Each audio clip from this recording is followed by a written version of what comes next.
दोस्तों, दिनाक्षी short hand में आपका स्वागत है।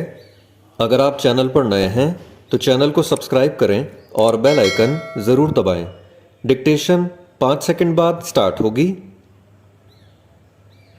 Ready, start. हिंदी में आरंभिक कहानियों का सूत्रपात किशोरीलाल गोस्वामी की कहानी इंदुमती से होता है। इनमें मास्टर भगवान दीन की प्लेग की चुड़ैल, रामचंद्र शुक्ल की 11 वर्ष का समय, राजेंद्र बाला घोष की दुहाई वाला का नाम भी आता है। चंद्रधर शर्मा गुलेरी की कहानी उसने कहा था से कहानी विधा अपनी परिपक्व अवस्था को प्राप्त करने लगती है।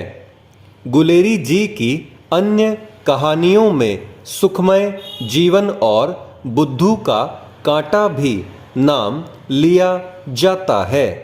उसने कहा था कहानी से गुलेरी जी को बहुत ख्याति प्राप्त हुई।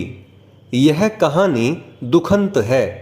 प्रेम में उदात्तता, त्याग, करुणा, बलिदान की पृष्ठभूमि में यह कहानी आदर्श मूल्यों को रूपायित करती है। गद्य साहित्य में उपन्यास और कहानी के केंद्र में प्रेमचंद्र हैं। उपन्यास की भांति ही कहानी भी प्रेमचंद्र के हाथों निखार पाती है। उनकी कहानियों में जीवन के हर पक्ष का चित्रण हुआ है। यहाँ पारिवारिक जीवन के आदर्श भी हैं और जीवन के विविध पक्षों की टकराहट भी है।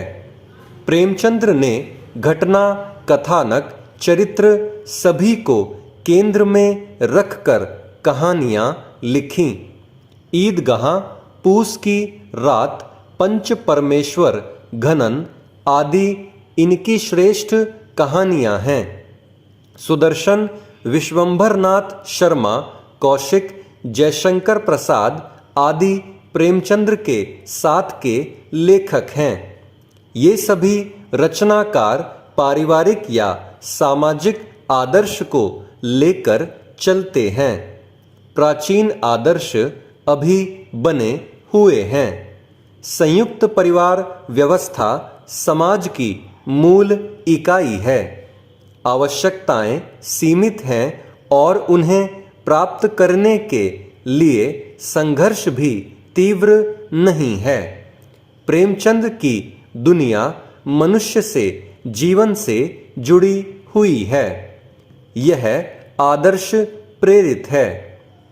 बाद में इनकी कहानियाँ यथार्थ की ओर करवट लेती हैं। कफन कहानी से मनुष्यता की पराजय दिखाई देती है। जयशंकर प्रसाद की कहानियाँ ऐतिहासिक पृष्ठभूमि को आधार बनाती हैं। आकाशदीप, पुरस्कार, सालवती इसी प्रकार की कहानियाँ हैं। मधुआ एक सामाजिक कहानी है। इसकी तुलना बंगला कहानी काबुलीवाला से की जा सकती है। प्रेमचंद्र की कहानियों में सामाजिकता को उथेड़ा गया था और प्रसाद की कहानियाँ ऐतिहासिक और राष्ट्रीय भावबोध पर वही चित्रण करती हैं। उनकी कहानियों में कवि रूप भी दिखाई देता है। चतुरसेन शास्त्री, वृंदावन लाल वर्मा, भगवती चरण वर्मा आदि प्रेमचंद्र युग के अन्य कहानी लेखक हैं। भगवती चरण वर्मा की कहानियों में हास्य व्यंग्य का पुट भी दिखाई देता है।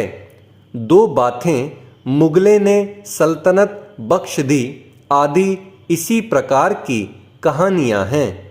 इस युग में बेढ़ बनारसी तथा अन्नपूर्णानंद ने व्यंग्य कहानियाँ लिखी। अपने युग की कहानियों की तुलना यूरोपीय कहानियों से करते हुए प्रेमचंद एक स्थल पर कहते हैं कहानियों में, तो हिंदी उनसे पीछे हरगिज नहीं है। चाहे वे इसे माने या न माने। प्रसाद कौशिक या जैनेन्द्र की रचनाओं के विषय में तो हमें कुछ करना नहीं है। उनकी चुनी हुई चीज़ें किसी भी विदेशी साहित्यकार की रचनाओं से टक्कर ले सकती हैं। स्टॉप। दोस्तों, डिक्टेशन अच्छा लगा हो तो वीडियो को लाइक और शेयर करें और चैनल को सब्सक्राइब करके बेल आइकन जरूर दबाएं। अब आपसे अगली वीडियो में मुलाकात होगी, तब तक के लिए धन्यवाद।